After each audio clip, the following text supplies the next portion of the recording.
Good morning, everybody. Hump Day, Wednesday, January 25th. It is a rainy, dreary day outside. Actually, raining quite hard where I am.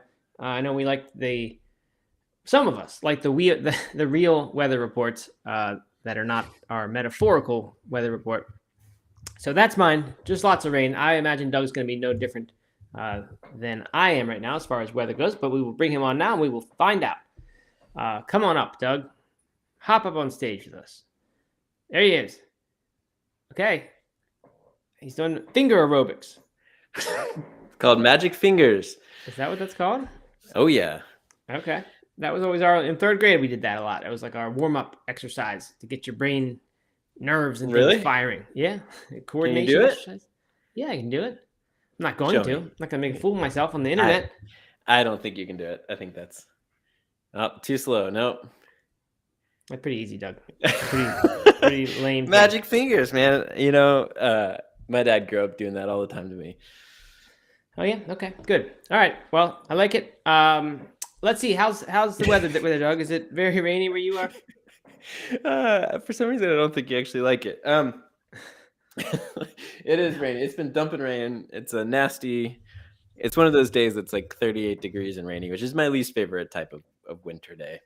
Yeah, definitely. A cold rainy day is nobody's friend. Warm rain is good. Snow is good, but the cold rain, no one wants that. Yep. That's right. All right, Matt. I got a water check-in. See how your water intake did yesterday. Now that we're water buddies. Oh, okay. Yeah. I actually didn't think about it again after that show. I do have a bottle here. And you know what this fancy bottle does? It's by DYLN. I don't know how you pronounce that. I guess it's Dill or Dial. It has like a little mineral capsule in the bottom of it, and it alkalizes your water as you fill it and let it sit there for 20 minutes or so. It will turn your water into a pH above 9, and that counts as alkaline. And some people care about that. I don't really know if it matters or not, but it's a nice little placebo effect. I know it certainly has changed my water habits at home because now whenever I drink normal filtered water from the house, like in a glass, like if I just don't have my bottle, I don't want to fill it up and wait 20 minutes, I feel like it's tainted and I'm literally putting poison into my body by drinking it. So it definitely has changed my standards when it comes to water. So I guess that's good. Or is it good? Because does that then make you drink less water if you don't happen to have your water bottle handy? Yes. How interesting. And Tom Brady would be into that. Yeah, that's right. He likes acid alkaline, doesn't he? Mm-hmm. Okay, good. All right. So why do you bring up water, Doug? What do you got something to say about it, or just that? No, it's just yesterday we committed to being water partners. Oh, that's right. Whatever, okay, so I forgot all about that commitment. Follow through. Yeah, you're a terrible support partner. In my yeah, I guess so. That is a pretty bad accountability partner. I literally didn't think about it one time after the show ended, which is how usually things are. Usually the show is a compartmentalized situation of my life. When it's done, it's done. I do think about it again. That's not really true. But some of it's kind of goofy. Yeah. All right. So let's see. The only other news I've got on a personal note is that my squat rack has arrived. Came one day late. Came this morning. So I'm pretty excited to put that bad boy together and start pumping iron in the garage. I'm sure there's no update to your pull-up bar status. So we'll just move right on to whatever you've got planned for introduction content. I would say there is an update actually, but I'm not going to share it yet. Okay. That's called no update. It's called no comment. Okay. All right. But I do have a taco take. Okay. What's take about what's tacos? That mean? I don't know. Give it to me. I don't know how hot it is, considering we have my love for my affinity for tacos is well established in this. Right. Definitely. Yeah. So you're the local the authority on tacos. Yeah, sure. You're a trusted voice in the taco community, as far as I'm concerned. So what do you got? Okay, so there's a new taco joint in town, in Black Mountain, that I tried out last night for the first time. And as I was sitting there eating a taco that had resembled nothing like a traditional Mexican taco, aside from the fact that it was in a corn tortilla, one of them. Another one was in a plantain tortilla. Other than that, I would say there was no other resemblance of a traditional Mexican taco. And I came to the conclusion last night that no matter what the food is, everything is better when it's in a tortilla. It's just if it's tacoized, it's just gonna be better. Okay. Interesting take. Yeah, I don't know what to say about that. I don't really think I agree with it. Well, I thought you might not. But as I was eating a I don't know, tofu glazed with miso taco last night, Right. I was thinking this could go on noodles. That'd be fine. Or it could go in a Okay. taco and it would be excellent. Okay. So if I made a big plate of spaghetti with Yeah. a nice red sauce on it, you're telling me if I put that in a taco. Well, starch or like I don't know, like carbon taco is maybe a little different, but like all the ingredients. If you took the sauce, made the spaghetti sauce or the Right. stir fry sauce, or not the sauce, but like the bulk of it. Like if you made a bolognese sauce, right, with Okay. well, let's say lentils, and threw that in a taco, be delicious. I do not agree with this at all. I think it is a recipe for like a mushy bite where everything is together. You don't get any separation. You don't get any variation bite to bite. It's just all the same thing. So I cannot endorse this theory, Doug. I'm sorry for that. Okay. All right. Well, I'm gonna one day next time you come here, I'm gonna make unusual tacos that you would question and Okay. serve them to you, and then I'll make the dish the traditional way, and we'll decide which one's better. Okay. Apparently, very iCarly different, 'cause has spaghetti tacos. Oh yeah. Okay. Good.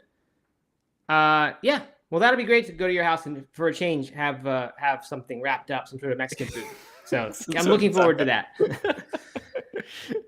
By the way, All right. plantain tacos were absolutely delicious. The plantain. Yeah, that actually sounds pretty good. Have you had that? No. Yeah. So they make the tortilla out of plantains? Is that the idea? Yeah. Okay. Yeah. It did fall apart. It was similar to like a corn tortilla. It kind of fell apart by the end of it, Mhm. which is definitely a problem. But it was the taste was incredible. Very good.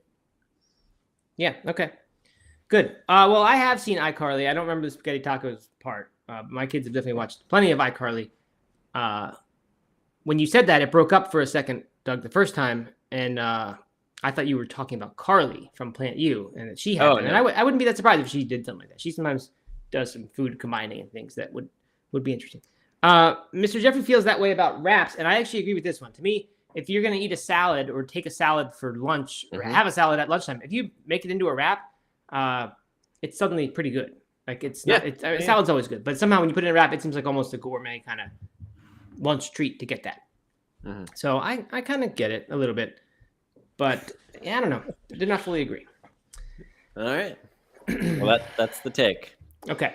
All right. Well, we teased yesterday that we were going to do a giveaway today. So Doug, why don't you, since you're sort of the giveaway guy, why don't you handle the details of how one would enter that juicy giveaway, and then we'll get into our content. This is our second big giveaway in the last 2 weeks, 3 weeks maybe. This time we're giving away two signed copies, if you want them, of Matt's New York Times best-selling book, The Plant-Based Athlete, which he wrote in partnership with Robert Cheek, plant-based bodybuilder extraordinaire. We're going to give two copies away. I don't know, are we shipping anywhere in the world or just North America? I think just US only. I don't know about international shipping. Sorry about that. Okay. Sorry about that, everybody who can't get it. The way you enter is similar to the last one, where you just need to leave a comment, any sort of comment on any of the episodes from today to the end of the week, the post on Instagram. So that is today's episode, Thursday episode, or Friday episode. Leave a comment on one of those episodes when they're published to the Instagram feed. And you have to follow us. That's step 2. And if you share it to your feed, to your story, if you share that post, then you get an extra entry. And that was what did it for one of our winners last time. That's right. That was how she won. So that's a good way to do it. If you want a free signed copy of The Plant-Based Athlete, or if you don't want it signed, then you can do that too. And Matt will also, we haven't talked about this, Matt will also either draw you a picture inside there or write you a note if you want it. Yeah. Okay. I mean, I can do that. I hope you're better off picking a note if you do that, because I can't draw almost anything. Okay, good. I think good you giveaway. should draw spaghetti tacos. There you go. And sign your name. Yeah.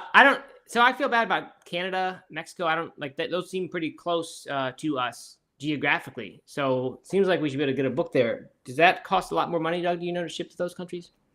Probably there's some custom fees in there. Too much. But, Okay. yeah. All Let's right. stick to US only.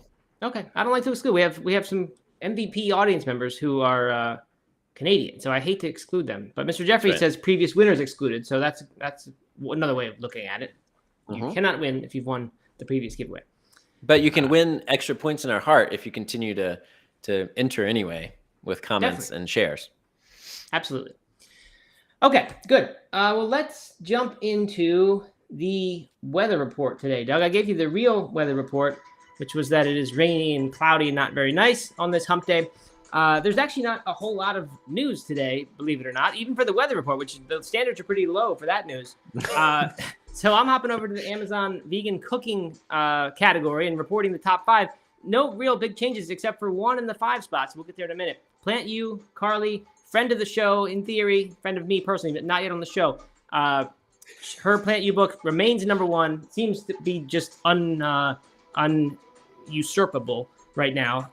Number 2, Tabitha Brown, who Doug refers to as a TikTok star only. No other accomplishments than that. It's called Cooking from the Spirit. Blue Zone's American Kitchen, Dan Buettner, number 3. I like that one. Have that one. I like Carly's too. I have that. I don't have any of the others yet, but I'd be happy to try them if they'd like to send me those books the way those other 2 authors did.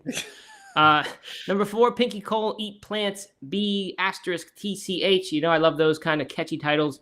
And number 5 is the new one, The Clean Vegan Cookbook by Jackie Ackerberg. It's the number 1 new release in greenhouse cleaning for some reason. That doesn't make any sense to me at all. But it's 60 whole food, plant-based recipes to nourish your body and soul. So that caught my eye because whenever I've, made a cookbook, which is only once, we had to have 125 recipes in there or something like that. And that I think that's sort of a standard amount in a book like that. You would expect 3 digits as far as the recipes go. Maybe that's not always, or maybe I'm wrong about that. Do you have that perception, Doug? I mean, I'm out of the cookbook author world, or not as in it as you are. But yeah, 60 does seem like only a handful. Yeah, and in some way, I actually think it's nice. Like, I thought maybe there's more to this book, and it's not just a huge collection of recipes. It's a little more curated. Maybe that means it's sort of a diet or something that they're giving you, and these are the 60 recipes that, the only 60 recipes you need in this diet. And when you think of it that way, then 60 is actually a lot, because who needs 60 recipes for anything? But no, it seems to me that it's not a diet. It is just a cookbook, but it's just 60 recipes. So it's kind of a boutique cookbook, for lack of a better word, maybe. But we have talked about when you have too many recipes to choose from, it's as if you have no recipes to choose from, because there's just no, when you have the whole internet, for example, at your disposal, how are you going to find what to eat? But when you only have a very narrowed set of options, like if you're trying to cook your way through a cookbook or something, it's not that hard to pick one. So in some ways, less is more. So I actually kind of like this idea. Way to go, Jackie Ackerberg or Akerberg. I don't know what it is. But we'll see how that goes. It was released only a week ago. Great. Well, good for her. Yeah. All right. So that's the Amazon bit. The other, I do have 2 bits of actual kind of news. One of them not new, but still interesting. This one is new. Elo Smart Protein. This is Elo Health. The company does the at home sort of I don't know, personalized nutrition the way we do, Doug. It's our company, and I don't think too many people know that, so we should give an ad for that at the end. But they have made a protein now that basically interacts with your wearable. So your activity that you do, your intensity and duration of an activity is now recorded in Apple Health. Anyone can do that. No, nothing special there. But then you link the Apple Health workout data to the Elo app, and Elo members can then receive custom protein dosing recommendations based on the intensity and duration of every workout. So Doug is looking at me slant-eyed here, and I think for good reason, because this to me seems pretty wacky. I don't know who needs this.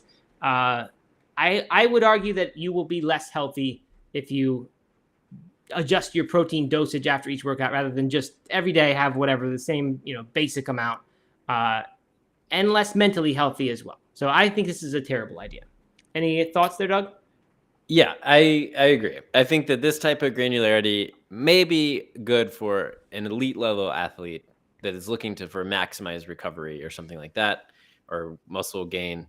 Maybe. Maybe. And may not even be. It may not even be that. And I would agree with that. Your average person is this is just going to be a massive headache and probably expensive because you're buying a lot more of their protein, and it'll just send you down rabbit holes that you shouldn't be chasing. Like you said, it'd be much healthier if you were just going with your basic stuff that you know works for your body. Yeah, and my biggest complaint with this stuff, it's really easy to sort of overfit the data, and so like certainly there are loads and loads of data saying here's the proper amount of protein to have after a workout, like this amount of calories, this size of a meal, this rough ratio, and you don't have to, even that's getting kind of granular for my liking, but like lots and lots of data can come to a consensus on what to do after a workout. I'm guessing there's very, very limited data.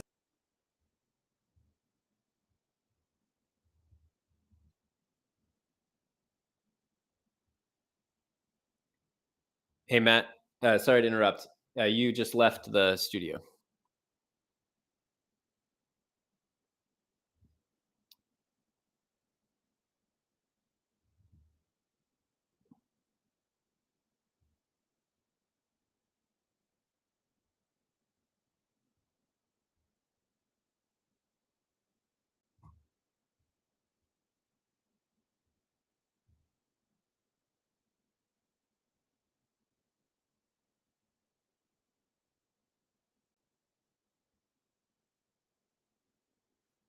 You're back on.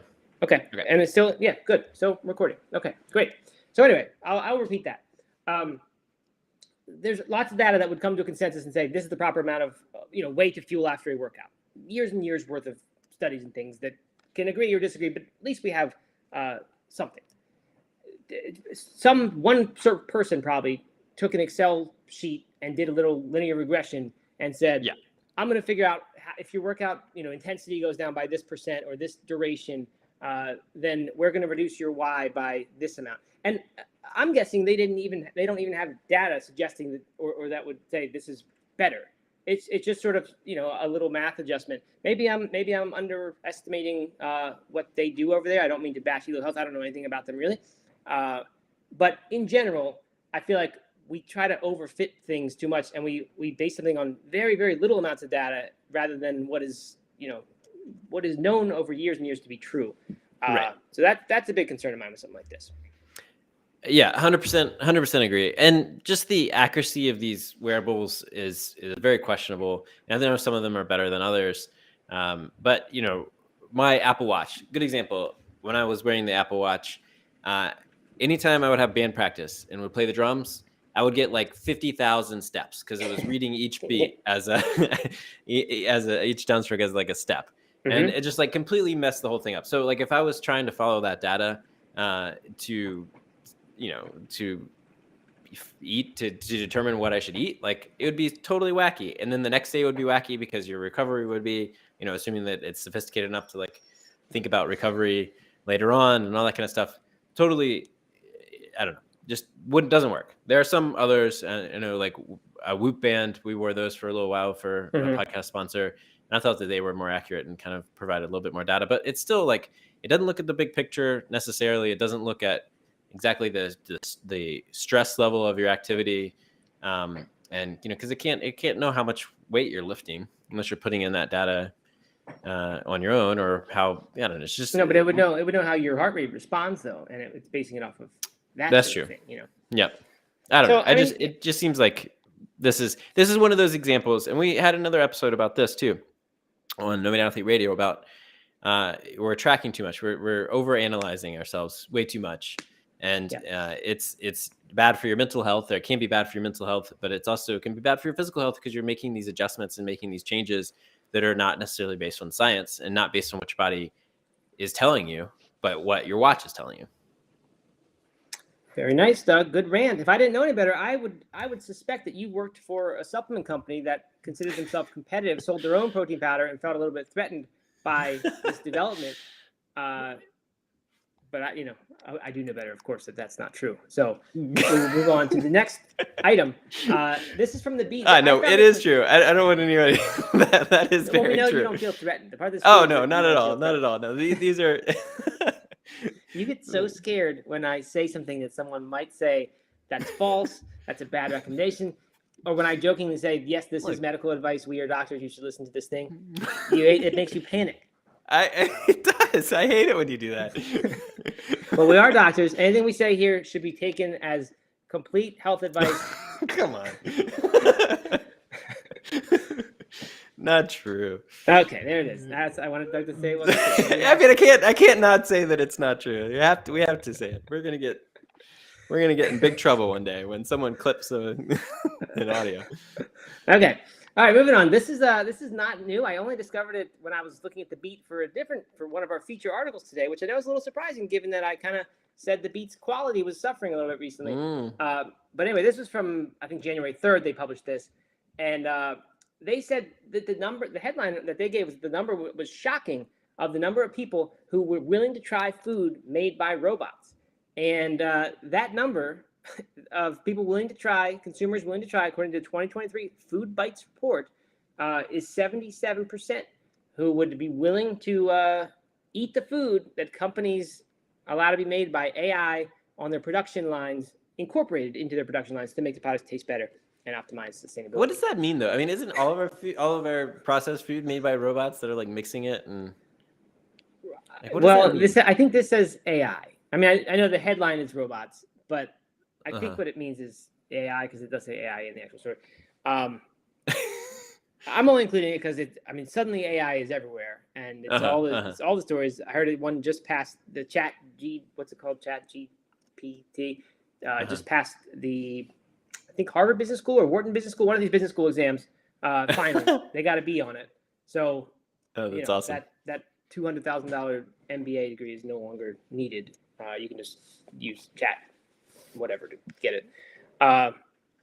Anyway, I just think it's so weird that they think this is shocking. I'm shocked that 23% of people won't want food that AI contributed to. Yeah. Are these people just afraid AI is going to take us over, and it has to be taking a stand against it? And say, I'm not going to eat maybe they'll secretly add a little bit too much protein so that your health just diminishes ever so slightly, or not enough protein. That's or they'll start adjusting your protein content based on your workout and slowly kill you that way. Yeah, exactly. I mean, come on, everybody would do that. I mean, I think we probably already are doing that. But even if there was a machine in my kitchen and I said, make me spaghetti and make whatever recipe you want, make it up, I would be super excited to try that. Right, of course.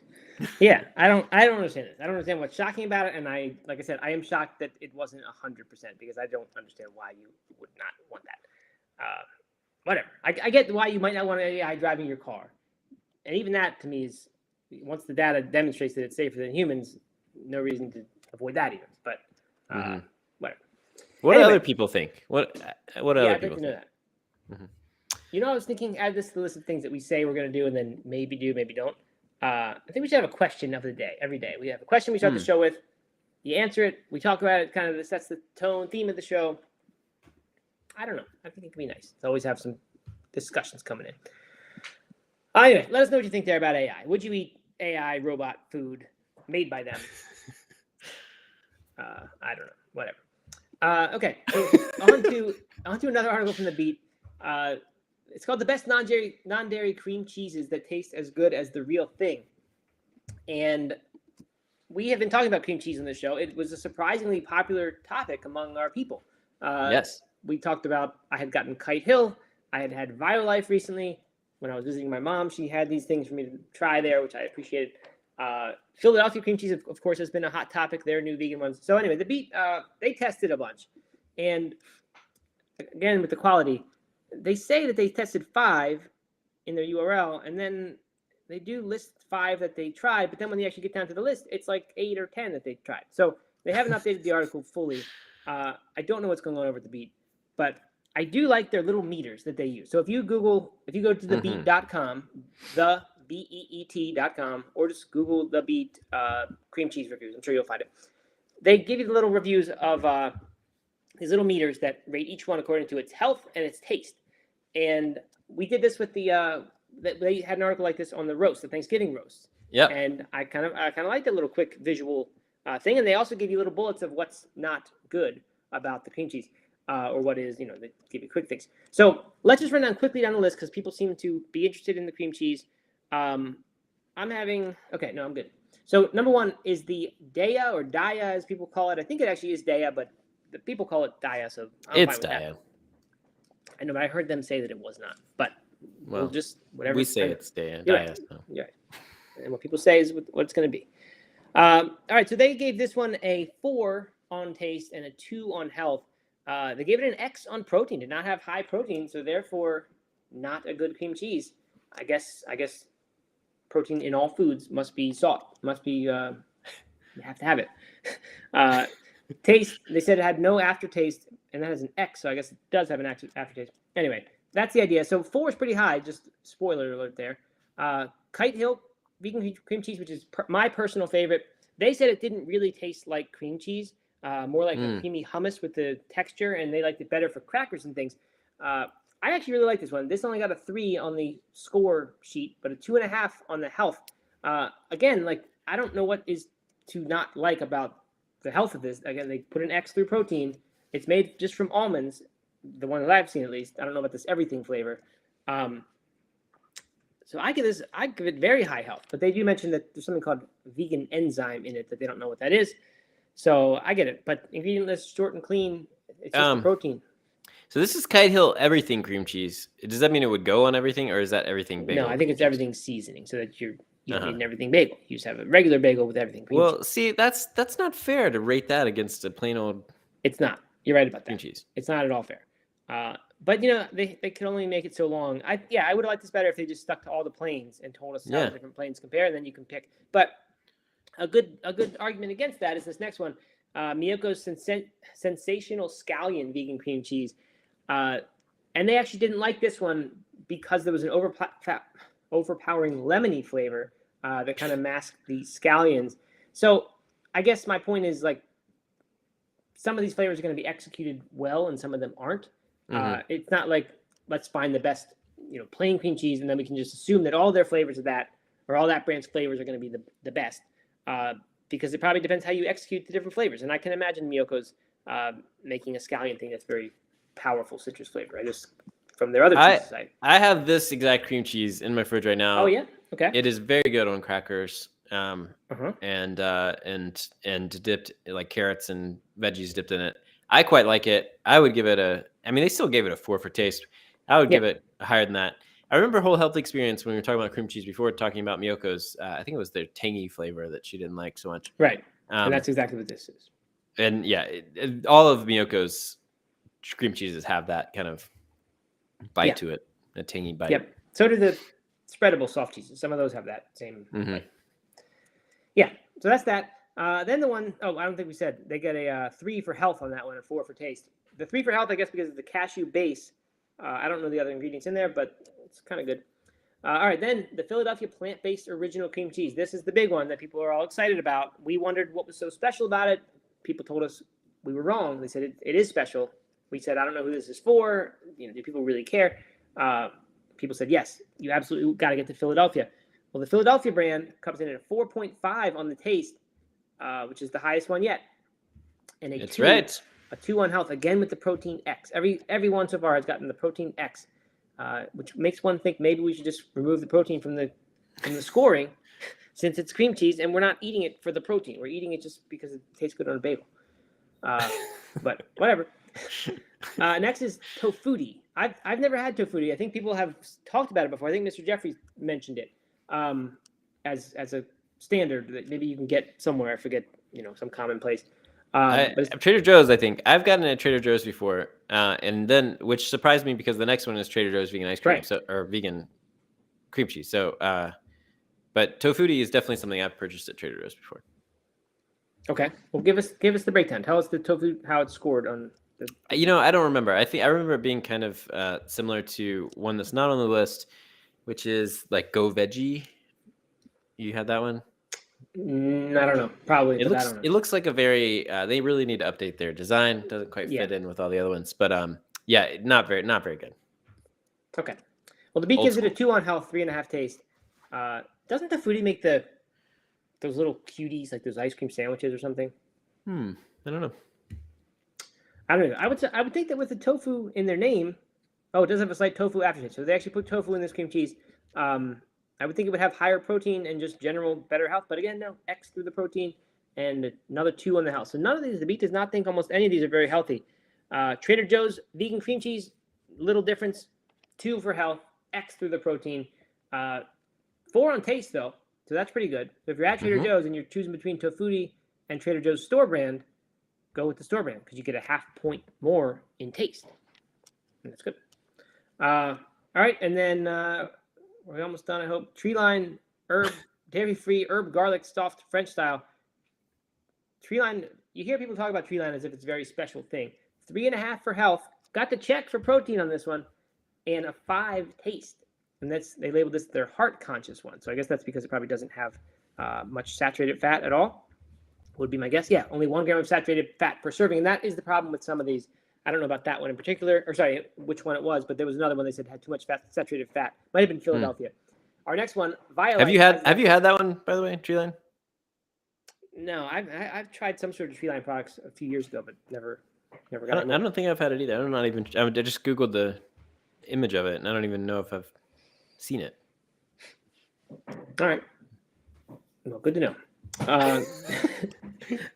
Violife is the one that to me tasted like just too much like coconut, and you can just taste the saturated fat in it, and not in a good way. It just doesn't taste like cream cheese. Honestly, even the good cream cheeses to me don't really taste that much like cream cheese, and I think that might be why people like Philadelphia, because I think maybe it does.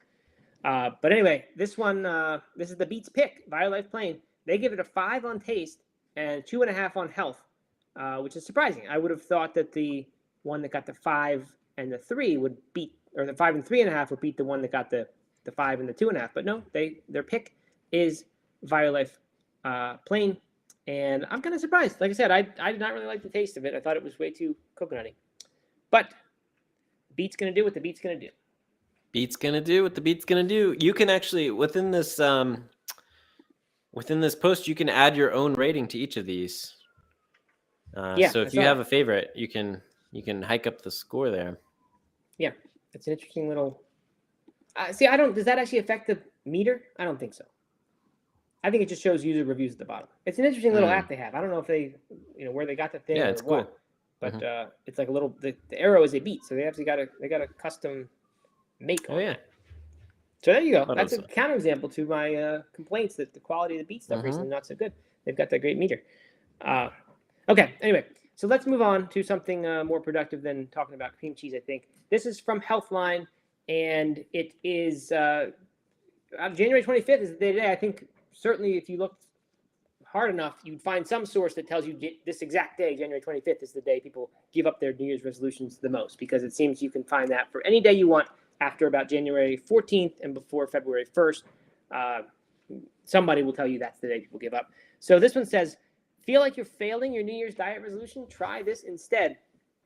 It's not worth talking about the entire article. The punchline, the spoiler here, is they're saying, don't beat yourself up for failing at your resolution, your diet-related resolution, because basically trying to make a drastic change to your health overnight is a bad idea. And it's going to mess up how your body feels, and it's going to not even be good for your mental health, which I tend to mostly think is true.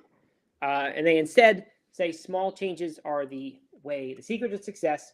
And instead of just trying to, suddenly go vegan overnight, they suggest something like, and not necessarily for people going vegan, but just to eat healthier. They say, whether it's adding in an extra portion of veg at dinner or making a commitment to reducing your portion sizes, making 1 or 2 small changes at a time is undeniably easier to stick to and less challenging mentally and physically. And they suggest things like taking control of breakfast first. I think that's a really good tip, actually, that if you do want to, let's say you're just in a really bad place with your food, and every meal, every food you eat needs to be better and healthier, and you recognize this, but you don't know how to start. It just seems overwhelming. I think that kind of picking a line, a time in the day that says, up until this point, I'm going to do a good job. I'm going to eat healthy food until this time. And maybe at first it starts out as 9 o'clock. Go for a week or 2 with that, where you're just eating healthy for that first meal. You got to have some patience here, because I know people, they want to jump ahead and say, I got this. I'm going to go right to the lunch, and now my lunch is going to be healthy.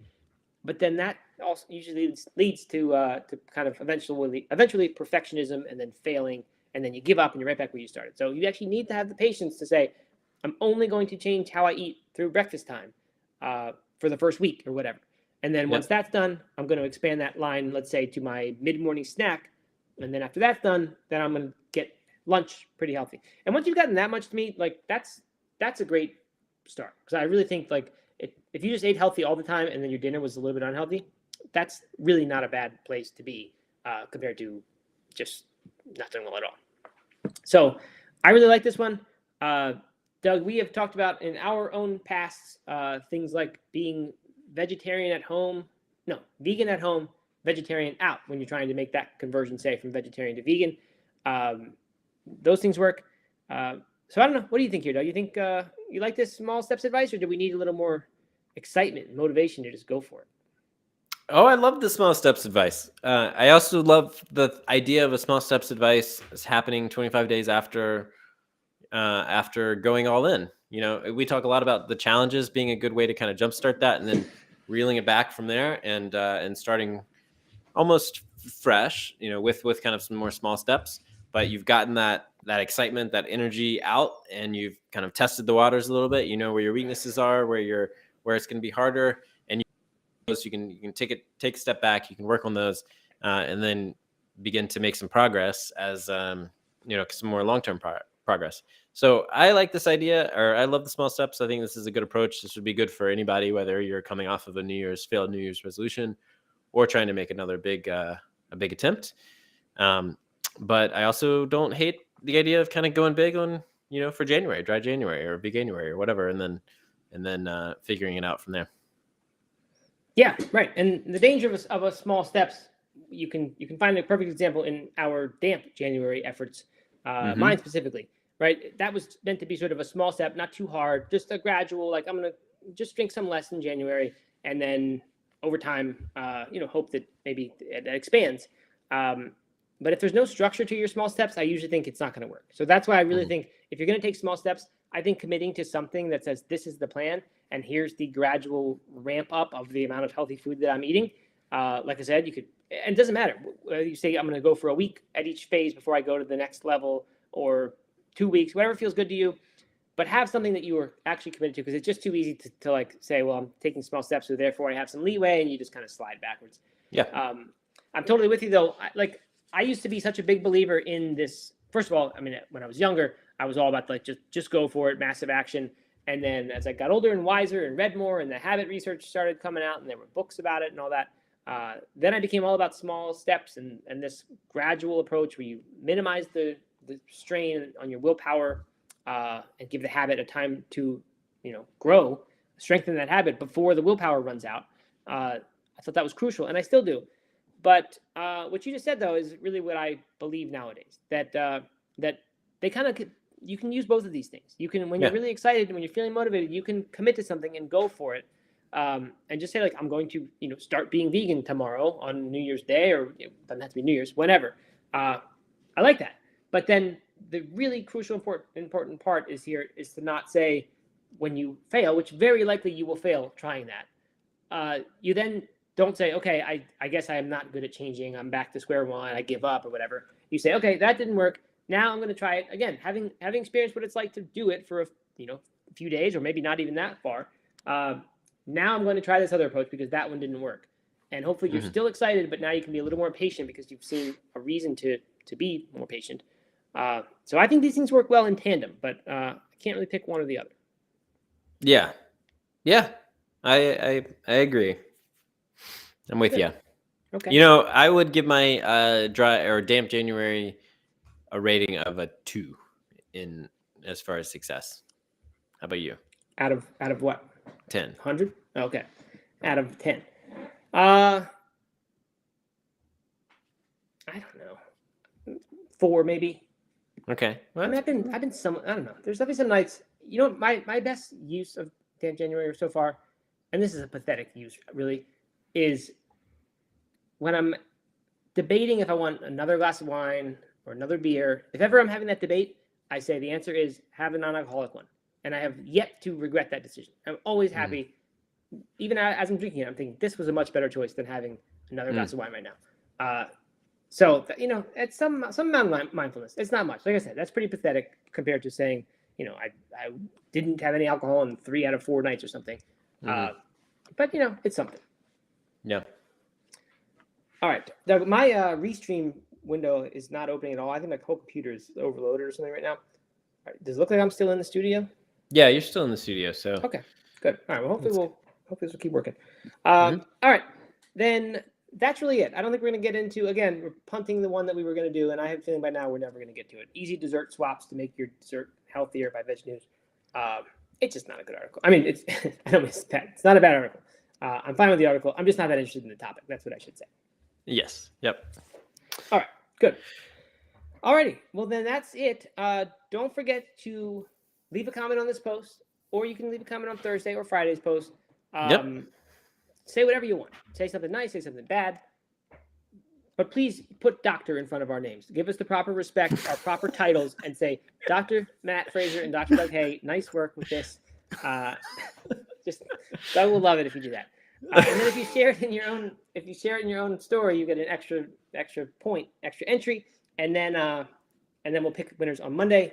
2 winners who will win a copy of the Plant-Based Athlete English version, signed by me, sent to you in the United States, or sent to someone else in the United States if you'd like, and you can pick it up later next time you're in the country.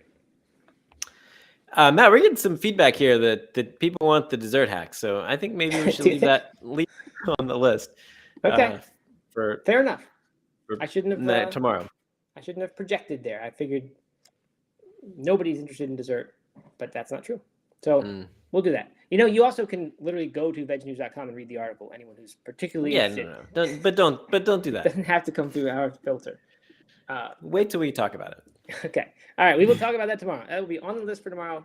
Article number 1. First thing we'll talk about is dessert hacks. Mind will be blown when you hear these hacks. All right. Okay. Sounds good. Thanks everyone for joining us. Peace out.